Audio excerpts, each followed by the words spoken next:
আসসালামু আলাইকুম। ইলমা ডেলি ব্লগে আপনাদের সবাইকে স্বাগত। আশা করি বন্ধুরা তোমরা যে যেখান থেকে আমার ভিডিওটা দেখতেছো সবাই ভালো আছো, সুস্থ আছো। আলহামদুলিল্লাহ আমরাও ভালো আছি, সুস্থ আছি। তো তোমাদের মাঝে অনেকদিন পরে এই ভিডিওটা নিয়ে আসলাম। আজকের এই ভিডিওটা থাকবে এই কামিজটা কাটিং এবং সেলাইয়ের কিছু ধাপে ধাপে দেখিয়ে দেওয়ার চেষ্টা করব। তো সেই কাটিংটা আমি পুরো তোমাদের সাথে শেয়ার করতে চলে আসলাম। স্ক্রিপ্ট না করে পুরো ভিডিওটা দেখতে থাকো। তো সালোয়ারের কাপড়টা ভাঁজ করে নিয়েছি 4 পাট করে, লম্বা হবে 38 ইঞ্চির। তারপরে বেল্টের জন্য 2 ইঞ্চি নিয়ে পায়ের মুখ নিলাম 6.5 ইঞ্চি। দেন আমি পুরোটা স্কেলের সাহায্যে দাগ দিয়ে নেব। হাইয়ের জন্য নিলাম 16 ইঞ্চি। তো এই অনুযায়ী তো আমি কাটিং শুরু করে দিয়েছি। দাগ দিয়ে স্কেলের সাহায্যে দাগ দিয়ে আমি কাটিংটা করলাম। নর্মাল একটি সালোয়ার কাটিং করে ফেললাম। তারপরে আমি জামার পার্টগুলো ভাঁজ করে নিচ্ছি। তো এক এক করে আমি 4 পার্ট করে ভাঁজ করে নিয়ে লম্বার মাপটা দিয়ে নিলাম। লম্বা হবে 42 ইঞ্চি 1 ইঞ্চি সেলাইয়ের জন্য। তো গলা এবং কাঁধের জন্য 6.5 ইঞ্চি নিয়ে দেন আমি আরমুলের 7 ইঞ্চি নিয়ে তারপরে দাগ দিয়ে দিলাম। এরপরে বডির মাপটা নেব। বডি আমি 40 ইঞ্চি 4 ভাগের 1 ভাগ নিলাম 10 ইঞ্চি। 1 ইঞ্চি সেলাইয়ের জন্য সাইড ফাড়া নিলাম 13 ইঞ্চিতে। এখানেও আমি 10 ইঞ্চিতে দাগ দিয়ে নিলাম। তারপরে আমি মাঝখানে 9 ইঞ্চিতে দাগ দিয়ে আমি স্কেলের সাহায্যে রাউন্ড শেপগুলো দিয়ে দেব। একই নিয়মে আমি রাউন্ড শেপগুলো দিয়ে তারপরে আমি সাইডের বাড়তি কাপড়টাকে একটা দাগ দিয়ে নিলাম। এরপরে আমি ঘের নিয়ে নিলাম। ঘের নেব 14 ইঞ্চি। 14 ইঞ্চি সেলাই সহ আমি এই দাগটা দিয়ে নিলাম। তারপরে আমি এই আরমুলের শেপটা দিয়ে কাটিং করে নেব।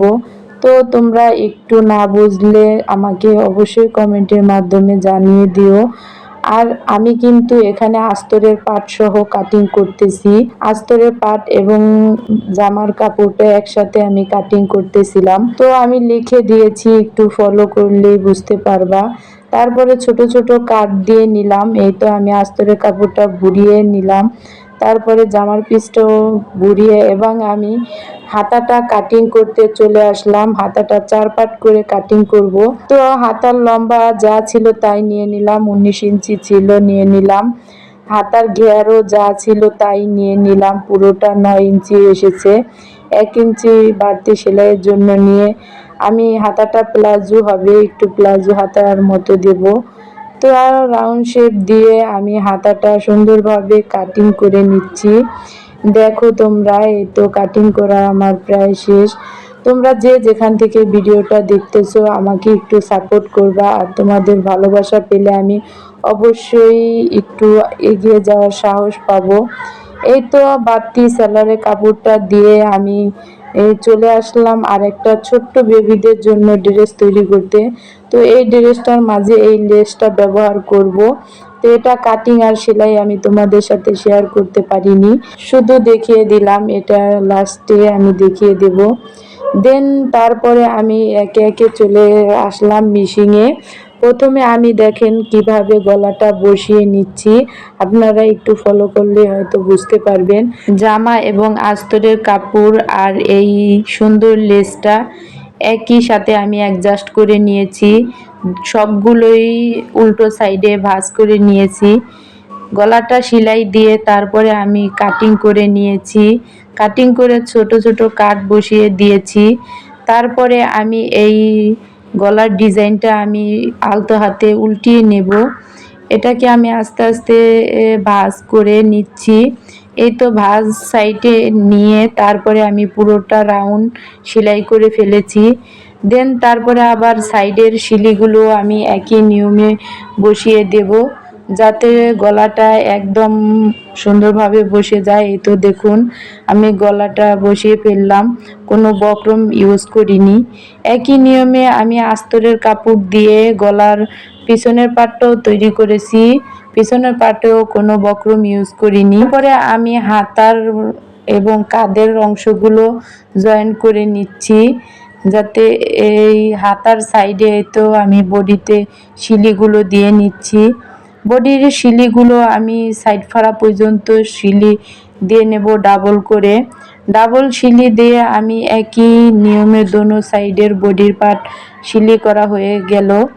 এই তো দোনো পার্টে শিলি করে আমি আপনাদের সাথে একটু শেয়ার করে দিলাম। দেন সাইড ফাড়াগুলো সেলাই করব।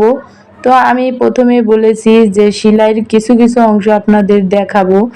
এই তো আমি সেলাই করার জন্য সাইড ফাড়া যাতে সহজ হয় তাই আমি লম্বাভাবে একটা সেলাই দিয়ে নিলাম, বড় বড় শিলি দিয়ে নিয়েছি। তারপরে আমি সাইড ফাড়ার এই শিলিগুলো দেখুন কিভাবে ভেঙে তারপরে ভিতরে দিয়ে দিচ্ছি। দেন আমি এই একইভাবে পুরোটা আমি সেলাই করব। তাহলে আমার সেলাইগুলো সাইড ফাড়া একদম সহজ এবং সোজা হবে, একটু আঁকাবাঁকা হয় না এই সেলাইটা। দেখেই আপনারা হয়তো বুঝতে পারবেন বা আপনারাও ঘরে এভাবে ট্রাই করে দেখতে পারেন আস্তরের কাপড় এবং জর্জেট কাপড়গুলো। আমি এভাবে আমার তৈরি করতে হয় না, কিন্তু আমি ভাবলাম আপনাদের সাথে সেলাইয়ের কিছু অংশ এভাবে শেয়ার করি যাতে আপনারাও দেখে কিছুটা হইলেও শিখতে পারেন। তো শেখানোর জন্য আসিনি, আমি যে কাজগুলো করি ওই কাজগুলোই আপনাদের মাঝে তুলে ধরার চেষ্টা করি ডেইলি ব্লগ হিসাবে। এই তো দেখুন আমি সাইডের শিলিগুলো ভিতরে কেটে দিলাম। দেখুন কেটে দেওয়ার পরে তো আমার পুরোটা শিলি অ্যাকুরেট হয়েছে। এবার আমি সাইডের আরেকটা শিলি বসিয়ে দেব। এভাবে আমার পুরো সেলাইয়ের সাইডগুলো সেলাই করা হয়ে গেল। পুরোটা সাইডের সেলাই আপনাদের সাথে শেয়ার করলাম। আপনারা ভুল ত্রুটি হয়ে থাকলে অবশ্যই আমাকে একটু ক্ষমার দৃষ্টিতে দেখবেন। নতুন ইউটিউবে এসেছি, অবশ্যই তো ভুল ত্রুটি হয়।